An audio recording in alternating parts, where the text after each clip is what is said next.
there's a feeling sometimes that you have to choose between sport and academia. It's the sports guys don't really have a lot of grey matter up there, or the other way around. It's that the guys, the wimpy kids, are the ones who who become academic. I don't know where this has come about, but how does one get over this? How do you make sport academically respectable and vice versa? Sport should be in schools and universities for the benefit of everybody. And I think that we need a new form of education, balanced education, to deliver new leaders. So I think that the time is right here with WISE to set the stage out for the future and not necessarily copy the past. And just another word on that. This has to start in the schools by delivering this balanced education. And I'm not against academia. Don't think that I am. And I know there's a lot of academics here. And it is important. But we must also have the subconscious acquisition of life skills. And sport is brilliant at this. In some ways, life is about 3 C's: competition, collaboration, and conflict. And I think it's our responsibility as educators, as parents, grandparents, to emphasize the collaboration, to welcome the competition, but to keep it within a sensible framework and to minimize the conflict, whether it's conflict among people or conflict among nations. So the way we look at sport at Georgetown is that we try to have a climate as we further the intellectual growth of our students. The climate is one of high achievement with personal responsibility for leadership and teamwork. So in that framework, sport becomes optimized as an element of education. The way some of our people put it is that sport at Georgetown, intercollegiate sport, intramural sport, is a cycle of preparation and performance, which is what life is about in a sense.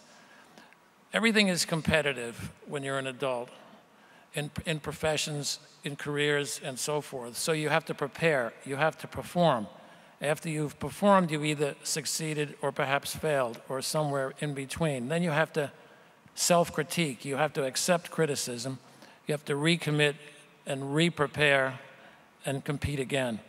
And so sport gives you that set of experiences that are really indispensable as an element, as Sir Philip put it, learning about life, and not just learning what you can read in books or study about in the lab.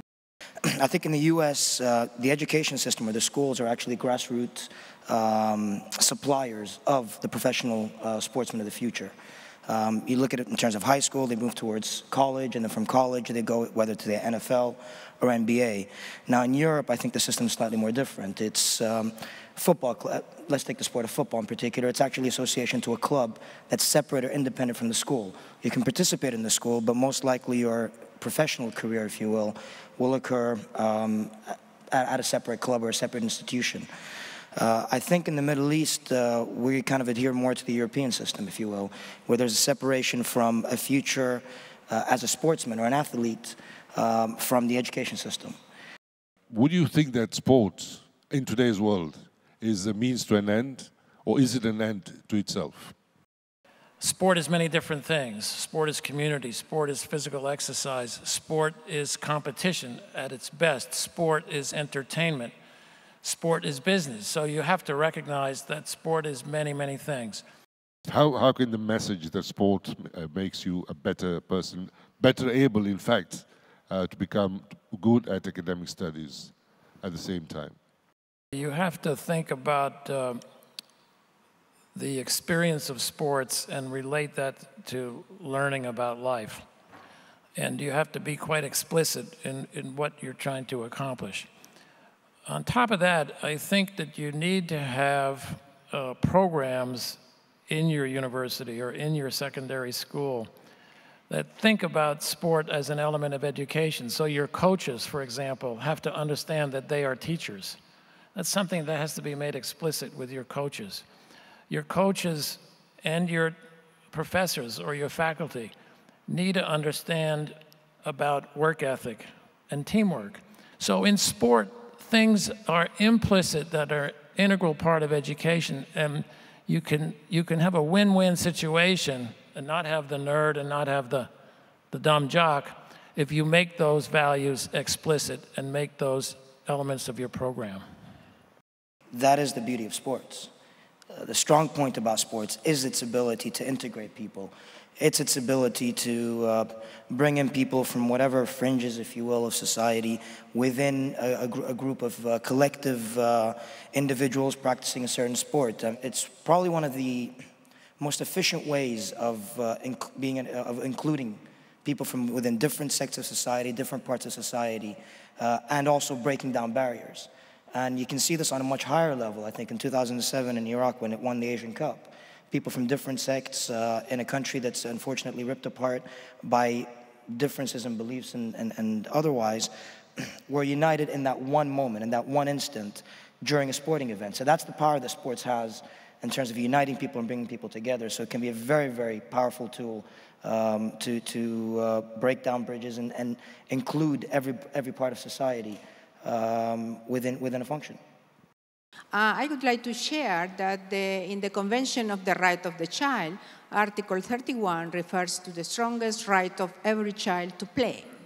And I think the subject of play encompasses sports and encompasses movement, and this goes together with the new concepts and new research in neuroscience. The more we are able to move, the more we are able to have possibilities of managing our bodies, the more our minds become more flexible, becomes more understanding. When we talk about play, sometimes people try to say, well, if you are going to play, well, I better don't send my small child of 3 or 4 years old to play, because what is going to be learning is just playing. And I think this is a great myth that in the new paradigm on 21st century, we should all be responsible for changing this misconception and stereotypes about play, because really the value of play is enormous. I think Sir Ken Robinson relates too about maths and languages at the top, and I think he says that dance doesn't even get a look in, and I can tell you he never mentions sport. And I think there should be a re-evaluation of the value of true sport in schools for young children as a vehicle for their lives. And then, of course, some of them will be talented at sport and will move through, and that then has to be the pathways for that. But then there has to be the pathways for how sport brings their talents out in other areas, and they leave sport behind and they go off on another angle. But we have to have this more balanced, more diverse education that can really adapt to each individual and not force them through the ringer, which probably only suits 5% of the pupils. Education doesn't necessarily have to be, in a classroom with 4 doors. It could be on the football pitch itself. Get people to play and then give them a biology class or whatever it may be. It might not be, my example might not be very practical, but it's a solution as opposed to not doing anything. But it's utilizing that great passion that sport inspires in people and linking it to a necessity that is education.